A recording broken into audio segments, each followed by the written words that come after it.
جس کا آخری والا حصہ گفتگو کا اصل مقصد ہے. ایک بار رسول پاک صلی اللہ تعالیٰ علیہ وسلم مجلس میں بیٹھے صحابہ کے, ایک اجنبی شخص آیا, مجلس میں آیا, آ کر کے سیدھے حضور پاک صلی اللہ علیہ وسلم کے قریب بیٹھ گیا, اتنا قریب کہ اپنے گھٹنے حضور کے گھٹنے سے لگا لیا, قریب سے قریب ہو کر بیٹھا. صحابہ کرام اور بھی مجلس میں تھے, سب دیکھ رہے تھے.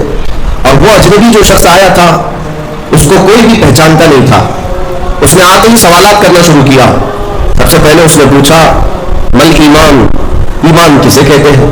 رسول پاک صلی اللہ تعالیٰ علیہ وسلم نے جواب دیا, اس بات کا اقرار کرو کہ اللہ تبارک و تعالیٰ کے سوا کوئی معبود نہیں, محمد صلی اللہ تعالیٰ علیہ وسلم اللہ کے رسول ہیں.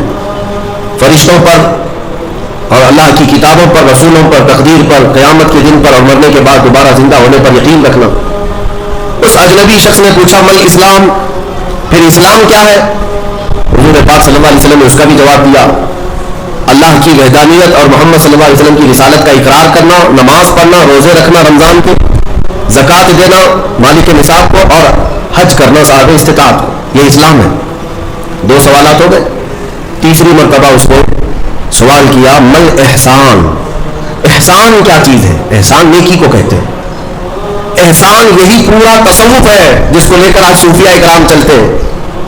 اس نے پوچھا احسان کسے کہتے ہیں؟ اب جواب میں میرے آقا صلی اللہ علیہ وسلم نے 2 جملے ارشاد فرمائے, وہ ہماری پوری زندگی کو گھیرے ہوئے ہیں. کیا فرماتے ہیں؟ ان تعبد اللہ کانک تراہ وان لم تکن تراہ فانہ یراک. رسول پاک صلی اللہ علیہ وسلم فرماتے ہیں احسان کا مطلب یہ ہے کہ تم اللہ کی عبادت ایسے کرو جیسے تم اسے دیکھ رہے ہو. عبادت, نماز کی بات نہیں, عبادت, عبادت میں سب چیزیں آ جاتی ہیں. روزہ بھی عبادت ہے, زکوٰۃ بھی عبادت ہے, حج بھی عبادت ہے, خیرات بھی عبادت ہے, نماز بھی اس کا ایک حصہ ہے. اور رسول پاک نے فرمایا یہ ساری عبادت ایسے کرو جیسے تم اللہ کو دیکھ رہے ہو, اور اگر تمہاری یہ کیفیت نہیں آ پاتی تو ایسی عبادت کرو کہ اللہ تمہیں دیکھ رہا. یہ خیال تو آ جائے کہ اللہ تمہیں دیکھ رہا. اب وہ شخص جو سوالات کر رہا تھا اس نے ساری چیزوں کو کہا صدقت صدقت, ہاں آپ بالکل سچ کہہ رہے ہیں, سچ کہہ رہے ہیں. حضرت عمر فاروق فرماتے ہیں کہ کون اجنبی ہے, خود سوال بھی کرتا ہے اور خود تصدیق بھی کرتا ہے. جواب ملنے کے بعد کہتا ہاں بالکل آپ نے صحیح کہا. اخیر میں اس نے کہا متی الساعۃ یا رسول اللہ صلی اللہ علیہ وسلم, قیامت کب آئے گی؟ اس کے جواب میں رسول کریم صلی اللہ تعالیٰ علیہ وسلم نے مخفی انداز میں ارشاد فرمایا جتنا پوچھنے والے کو معلوم ہے اتنا ہی پوچھے جانے والے کو بھی. ہاں یہ اور بات ہے کہ میں اس کی علامتیں تمہیں بتا دیتا ہوں. پھر فرمایا جب تم دیکھو گے کہ عورت اپنا سردار جننے لگ جائے, مطلب یہ ہے کہ ماں باپ پر لوگ بچے حکومت کرنے لگ جائیں, اور ننگے پیر چلنے والے نیچ ذات کے لوگ بڑی بڑی بلڈنگوں میں فخر کرنے لگ جائیں, بڑی بڑی عمارتوں پر فخر کرنے لگ جائیں, حکومتیں اور کرسیاں ان کے ہاتھوں میں آ جائیں. اور پھر جب تم دیکھو کہ گانے باجے کی کثرت ہو جائے, یہ دوسری احادیث کا مفہوم بھی اس میں آپ کے ساتھ رکھ رہا ہوں, زنا عام ہو جائے, تب تم انتظار کرو کہ قیامت بہت قریب آ چکی. میرے عزیزوں, حضرت عمر فاروق رضی اللہ تعالیٰ عنہ فرماتے ہم سب سن رہے تھے اور وہ اجنبی آیا اور سوالات کیا اور چلا گیا. حضرت عمر کہتے ہیں میں فوراً مجلس سے اٹھ کر باہر گیا کہ اس کو پکڑ کر کے پوچھوں کہ اتنے اہم سوالات کہاں سے لایا تھا. لیکن رسول پاک صلی اللہ علیہ وسلم نے مجھے بلایا, ادھر آؤ عمر. وہ کوئی مسافر نہیں تھا, وہ جبرائیل امین تھے جو تمہارا دین سکھانے آئے. اتاکم جبرائیل یعلمکم دینکم, وہ تمہارا دین سکھانے تمہیں آئے تھے. بہرحال یہ حدیث جبرائیل اس کو کہتے ہیں. اس میں جو لفظ آیا ہے کہ تم اللہ کی عبادت ایسے کرو جیسے تم اسے دیکھ رہے ہو, یہ ہماری پوری زندگی کا حصہ ہونا چاہیے, پوری زندگی کا حصہ. اسی لیے میرے آقا صلی اللہ تعالیٰ علیہ وسلم سے سوال کیا گیا تھا. صحابہ نے پوچھا دنیا کی طاقتور چیزوں میں بڑی طاقت والی چیز کون سی ہے؟ ترتیب وار حضور اکرم صلی اللہ تعالیٰ علیہ وسلم نے ارشاد فرمایا لوہا ہے. لوہا بہت مضبوط چیز ہے. صحابی نے پوچھا کیا اس سے بھی زیادہ طاقتور کوئی چیز ہے؟ کہا ہاں اس سے بھی زیادہ اگر طاقت آگ میں ہے, کیونکہ آگ لوہے کو پگھلا دیتی. پوچھنے والے نے کہا کیا آگ سے بھی زیادہ طاقت کسی میں ہے؟ حضور نے فرمایا ہاں پانی میں ہے, پانی آگ کو بھی بجھا دیتا ہے. پانی کی طاقت بہت زیادہ ہے, سونامی پانی ہی سے تو آتا ہے. اور اس کے بعد پھر پوچھنے والے نے کہا کیا پانی سے بھی زیادہ طاقت کسی کی ہے؟ آپ صلی اللہ علیہ وسلم نے فرمایا ہاں دنیا میں سب سے زیادہ طاقت ہوا کے اندر ہے. وہ پانی ہو کہ لوہا ہو کہ آگ ہو, سب کو ہوا اڑا لے جاتی ہے. اور ہوائیں جب جوش میں آئیں یا جلال میں آئیں تو بڑے بڑے پہاڑ بھی کھسک سکتے ہیں. ہواؤں کی طاقت کا اندازہ تم نہیں لگا سکتے. گھروں کی چھتیں اکھاڑ لیں گی اور لوگوں کو تہس نہس کر دیں گی ہوائیں اگر جلال میں آئی. تو پھر پوچھنے والے نے پوچھا کیا اس سے بھی زیادہ طاقت کسی کے اندر ہے؟ حضور پاک صلی اللہ علیہ وسلم نے فرمایا ہاں ایک چیز میں ہے اور اس سے زیادہ پھر کسی کی چیز میں نہیں. پوچھا وہ کیا ہے؟ میرے آقا صلی اللہ علیہ وسلم فرماتے ہیں اس ہاتھ میں ہوا سے زیادہ طاقت ہے جو اللہ کی راہ میں عطا کیا تو دوسرے ہاتھ کو خبر نہ ہوگی.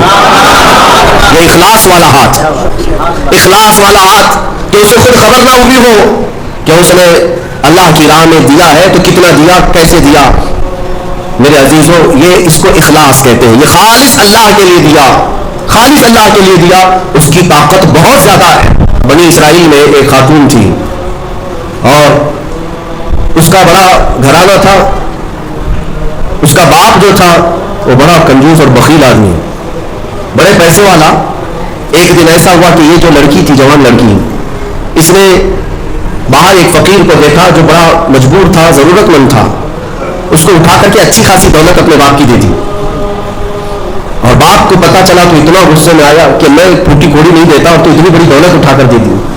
اور غصے میں اپنی بیٹی کا ہاتھ کاٹ دیا. اس کا ہاتھ کٹ گیا. غصے میں تھا باپ, بخیل تھا, ہاتھ کاٹ دیا. بہرحال کٹے ہوئے ہاتھ کے ساتھ وہ رہنے لگی. تھی اللہ رب العزت کی رضا چاہنے والی. کئی دن تک اسی طرح گزر گئے. اب باپ بڑے پیسے والا تھا اس زمانے میں, وہ ہاتھ چھپا کر کے رہی. پھر اس کا رشتہ آیا ایک بہت بڑے خاندان سے, اور بڑے خاندان کا جو شہزادہ تھا اس نے پسند کر لیا. شادی کی ڈیٹ قریب آئی. ان لوگوں نے ہاتھ نہیں دیکھا, بس چہرہ اور باقی ساری چیزیں دیکھی, اور انہوں نے بھی چھپا رکھا کہ ہاتھ نہیں ہے.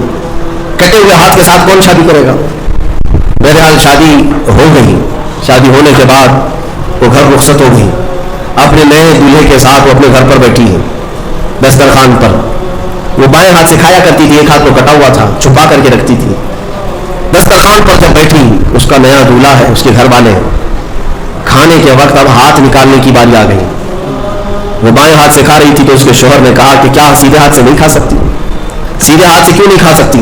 اب اس کے رشتے کے ٹوٹنے کا وقت آ گیا تھا. اگر پتا چلے تو دھوکہ کیا ہے, کٹے ہوئے ہاتھ کے ساتھ ہمارے ساتھ نکاح ہوا ہے. اس کے آنکھوں میں آنسو آئے ہیں. وہ ہاتھ اپنے کپڑے کے اندر ہی چھپائی رہی.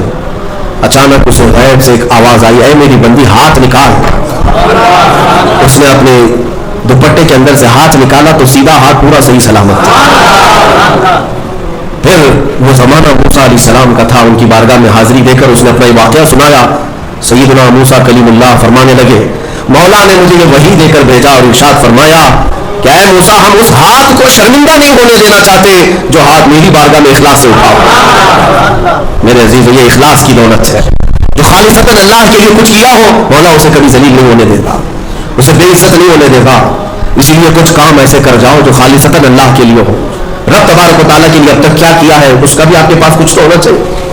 اگر اپنی زندگی میں آپ احتساب کریں, اپنا ہی محاسبہ کریں کہ میں جوانی سے لے کر اب تک جتنے کام کیا ہوں, کوئی کام ایسا ہے جو خالص اللہ کے لیے کیا ہو.